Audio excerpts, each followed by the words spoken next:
Senator Nerissa Underwood wanted an oversight hearing for the Department of Education for various projects. At the oversight hearing, senators were appalled that the renovations for Simon Sanchez High School at the best scenario would start on December 2016. Here's more. Senator Nerissa Underwood held an oversight hearing this morning to find out the status of 3 projects: the $100 million request for proposal to renovate and fix up Simon Sanchez High School and the rest of the schools, the solar panels for 4 Department of Education schools, and security equipment for all schools. First and foremost is addressing the dilapidated Sanchez that was on the brink of another shutdown. At what point can we then go back to our students and just say, okay, we have already sent out the RFP, they're going to be coming back, and so at this certain point we estimate that the work can start approximately within what time period?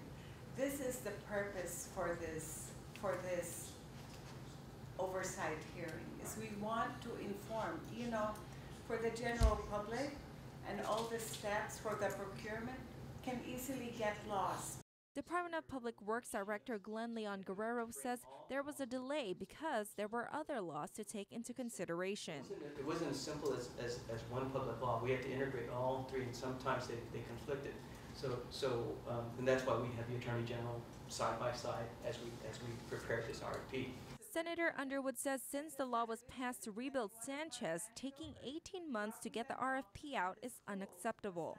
November 6 is when bids are due from interested vendors, but lawmakers wanted a timeline of when construction would begin, from how long it would take stakeholders to decide on a vendor, to when they will break ground for Sanchez, to what plan is in place for the students once construction begins. And from that point on, there will be 20 days for you to review what is submitted.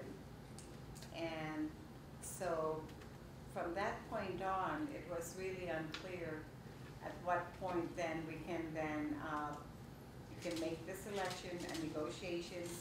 If there's no complications, there aren't any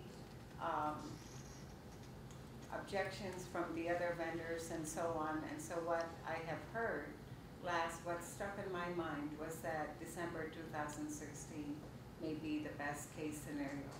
Our schools are like daycare centers, right? Not that we're going to minimize it to that, but we'll drop off our kids. We want to know that they're in a safe environment. The next discussion was about the procurement of solar panels for 4 of DOE's leaseback schools. GDOE Superintendent John Fernandez says they're now waiting on the approval from the Consolidated Commission on Utilities. But one of the main concerns raised by Senator Tony Ada is if GDOE will really save money by making the switch to solar. You are making a projection, so there is some risk to that, and you have to determine whether there is some scenario the world will turn upside down and these oil costs will continue to be lower than solar energy, especially as solar energy technology gets better and better. So you have to place a bet. So as we negotiated the power purchase agreement, we looked at exit strategies. So I think for the purpose of GEF financing this, they have to at least lock in their investment for about 5 or 6 years. Afterwards, we looked at exit strategies would enable us to get out of the agreement in order to make sure that we weren't subject to further risk of having to purchase power that in that extreme scenario might be more expensive.